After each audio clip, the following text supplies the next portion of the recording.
So thank you, sir. This might be the last one I worked for you. So I'm a little bit scared about this crowd. I was expecting 10 pale young men coming fresh out of the cave. I think I will screw up the whole presentation and just change stuff, and no demo time. I think it's now 9:30 or something. So hopefully I can entertain you a little bit. I'm Florian. I was asked by the Marmalade to talk about my latest showreel for young people. Showreel is something you do to present to someone what you are capable to do and what you love to do. And for my generation, it's about 1 to 2 minutes. It's scary, not 6 seconds dancing style TikTok. That was a quest I gave myself after quitting my employment in the end of 2019. It was perfect timing with Corona kicking in. After 20 years of being a MyITD and then later working as a pipeline technical director and CTO, in the end, I wanted to go back on the artist trail. And I was I wanted my showreel.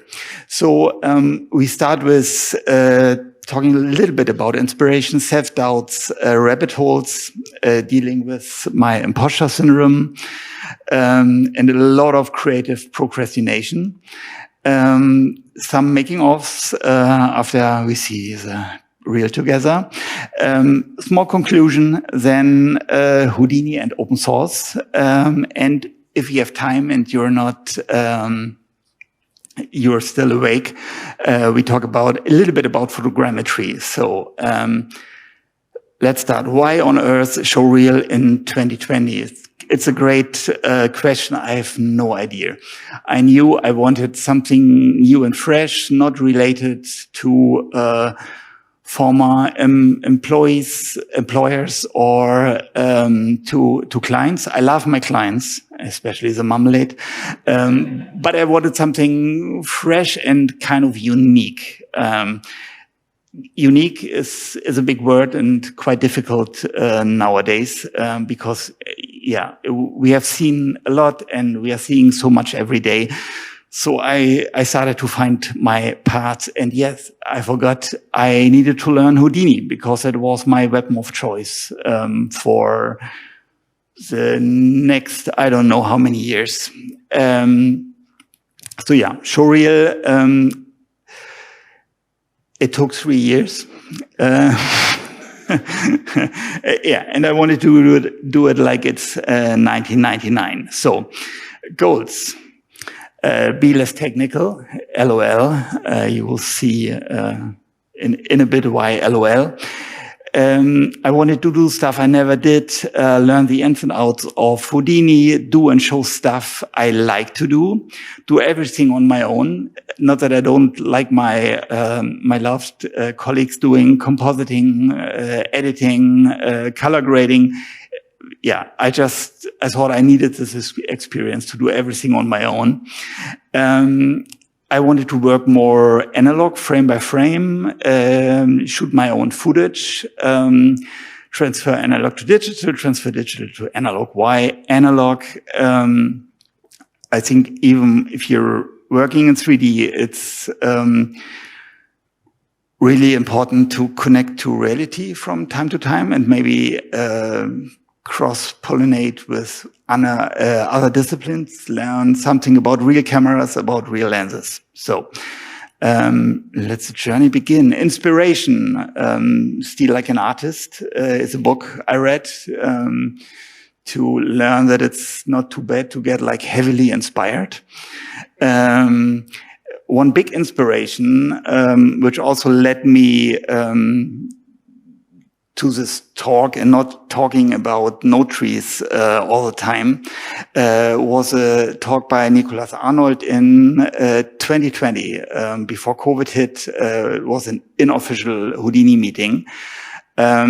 and I was totally inspired by. He's a motion designer, and he's just started to experiment with fluids and the real camera, and made quite a career out of it. So, long story short, elephant in the room, the showreel.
Kids, this action-packed figure is not your ordinary toy. With its plethora of impressive features, it's like having a mini Bob Ross right at your fingertips. Say goodbye to boredom and hello to a world of vibrant hues and exciting creations.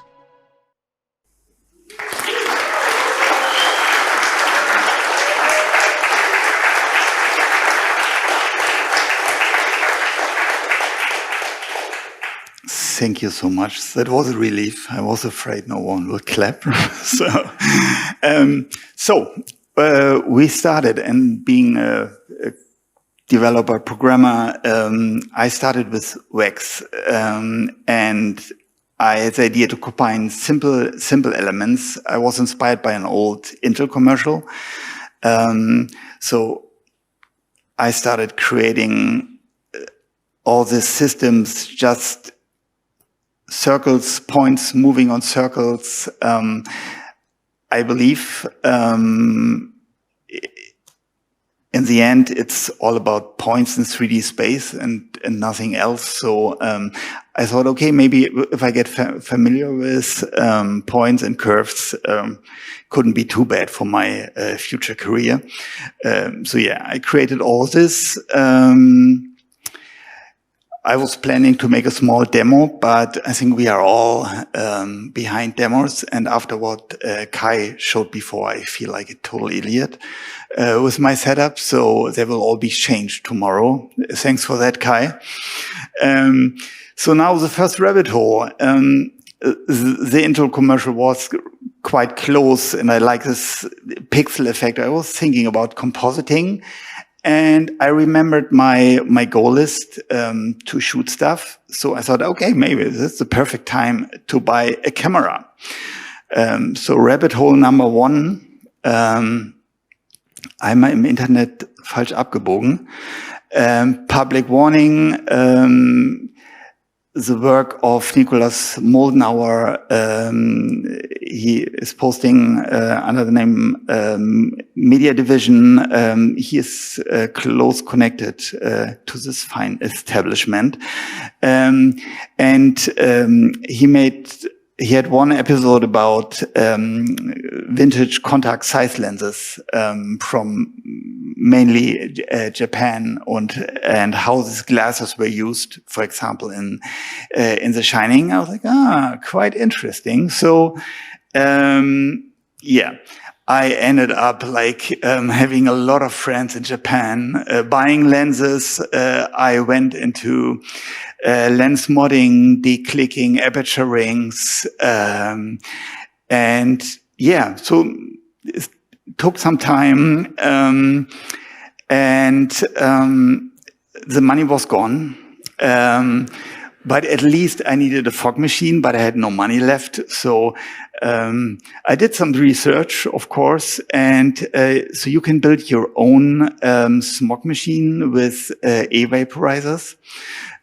So sure, I did that. And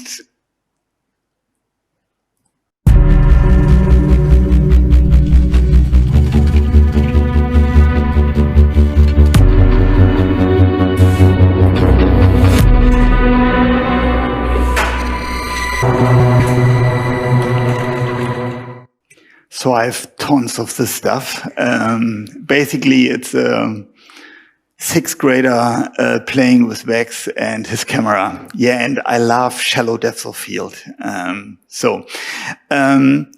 Points, lines, again, no demo for you today. So I started investigating into lines, strands, and I built a small system to build a carpet. And I was thinking about, okay, what famous carpet is there in film history? And I ended with this one. Oh yeah, and sorry, now here we already have around 6 seconds of reel. So that's really awesome. And I have a good feeling about it. So let's continue. The carpet ride. Now every reel needs an intro.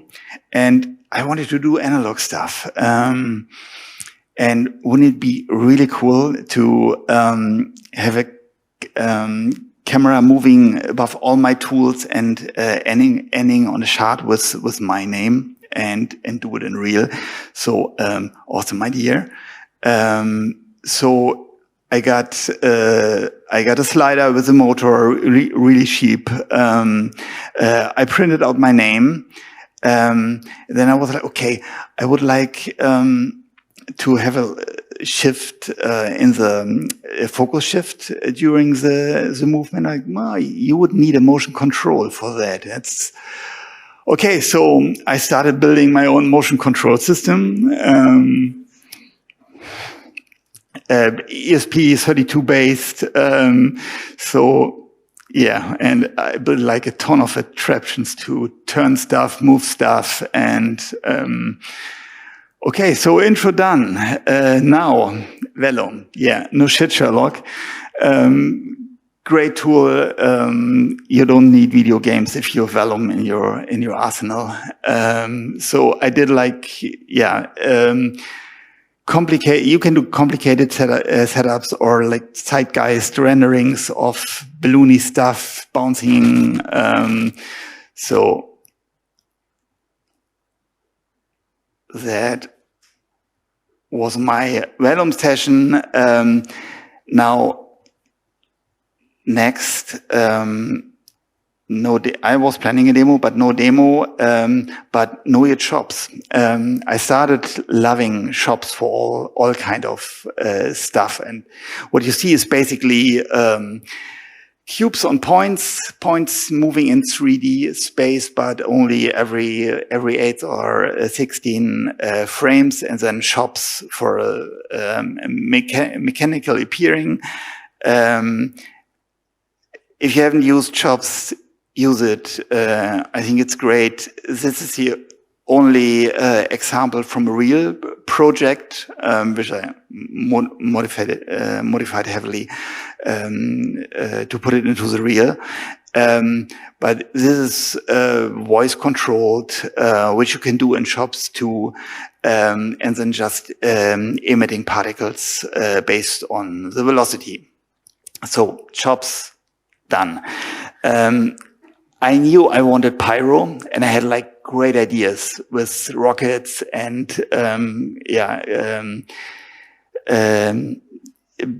buildings, building destruction, and then the war in the Ukraine started, and I thought, okay, maybe that's really bad idea to visualize rockets. So I visualized sound in a piano. Next,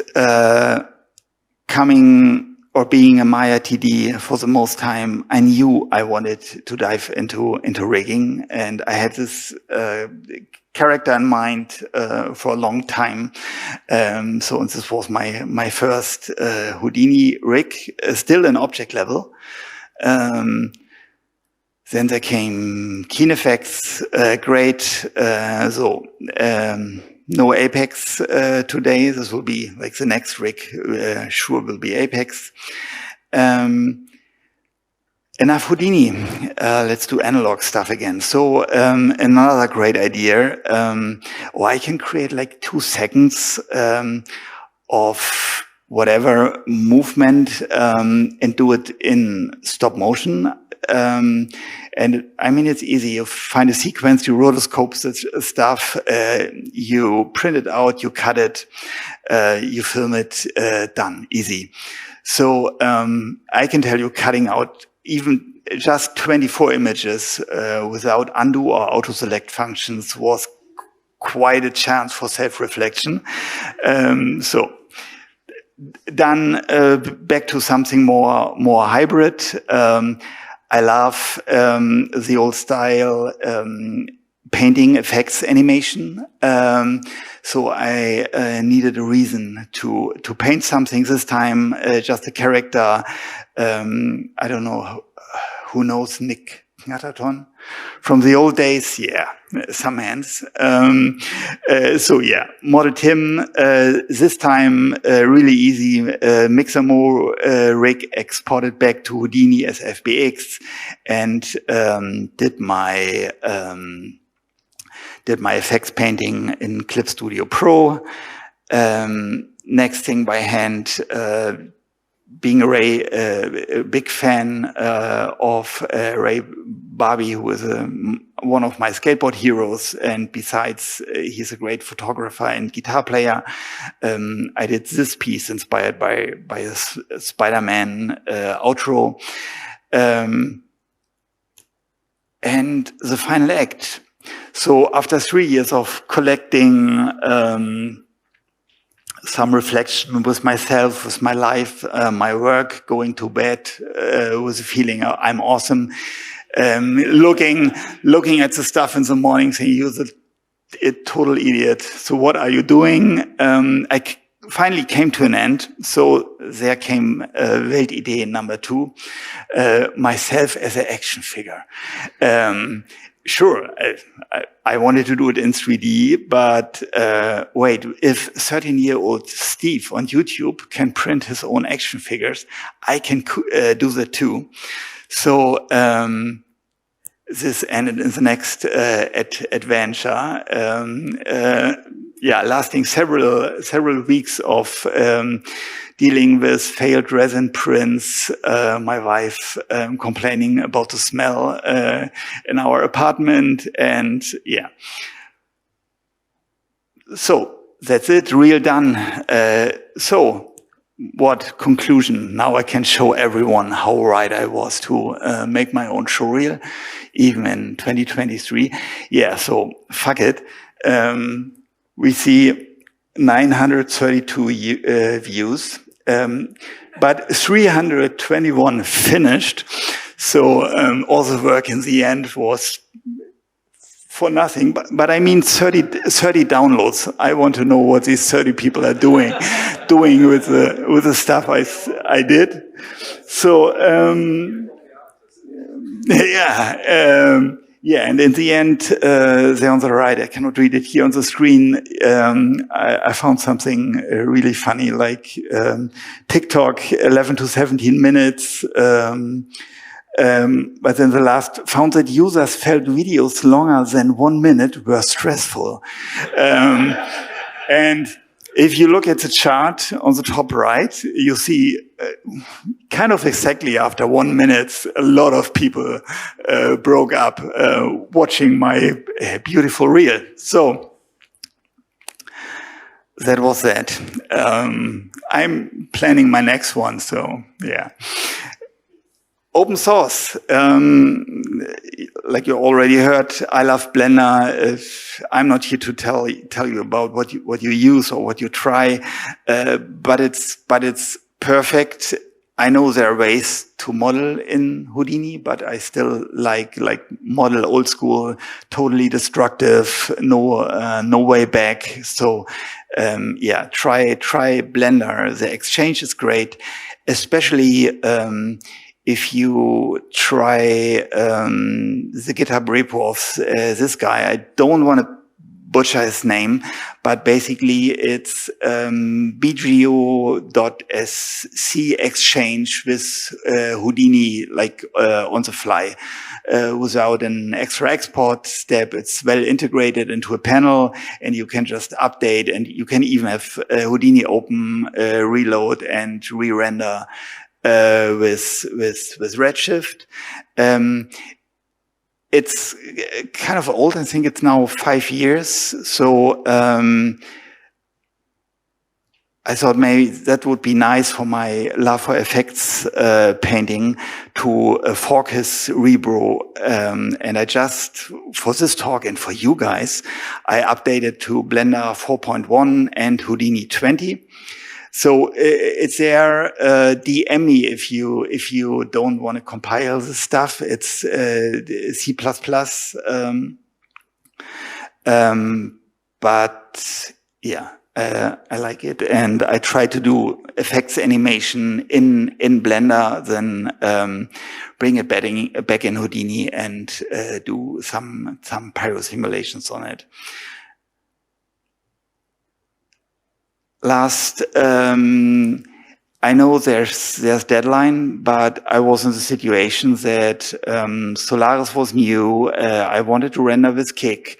Deadline, Amazon being big, not fast enough to update, and at that time was restricted to I think 2 machines running.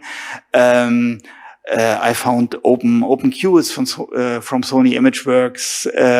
It's a bit of a hassle to install, but for me, it's working on my RAID in a Docker archive. If someone is interested, DM, talk to me, call me. Sharing is caring. So if you're still in the need for lens flares and waste more space on lens flares, I have tons of lens flares. So yeah, buy me a coffee, get them on Gumroad. You cannot upload on Gumroad without making a price or taking money for it. So DM me for a direct Dropbox link, or just buy me a coffee. So, are we still awake? Yeah? Photogrammetry? Yes! So, this project actually started 2 years ago, together with the Marmalade. We always had a situation where you have a client product, you need to get it into the computer, there's photogrammetry, and it looks all great and easy on YouTube. So we started our own adventure into this field. So the first initial model we needed was a raisin. We thought about maybe not moving the camera, but the object, which worked great for us. But one of the biggest problem is depth of field. If you're going into this macro space, you have a really shallow depth of field. You can decrease your aperture to get more depth of field, but then your pictures get blurry. Which I learned the hard way. It's called diffraction or Beugung in German. the real benefit or plus in our system we built the first prototype of was using something like this in the middle to move the camera. So we are taking not one picture at one position, we are taking 8 or 12 pictures, and then we are merging all these pictures called focus stacking into one sharp picture. So what you saw here is like the first prototype 3D printed, and after a year, we got our first revision. You can see one machine here in the studio, and that's the machine I have at my home. And I have a small making of.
Thank you. Yeah, that was a cut down of around 90 minutes of automated picture taking.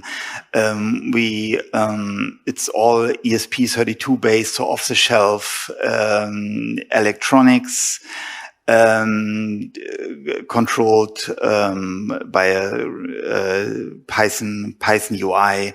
Where you can put your angles in and try it out. We have a built-in laser system you saw to get the nodal, the rotation point of the object right. And here are some more tests we did and objects we used in production. Like I said, also capable of doing really small scale. We used it here for a Balsen commercial we did. Cookies, popcorn.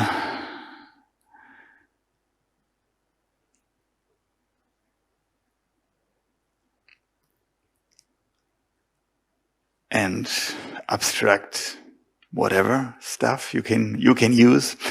One of the ideas behind it, like I said in the beginning, is to do analog stuff or to create your own assets. I still believe in a day of AI and unlimited resources.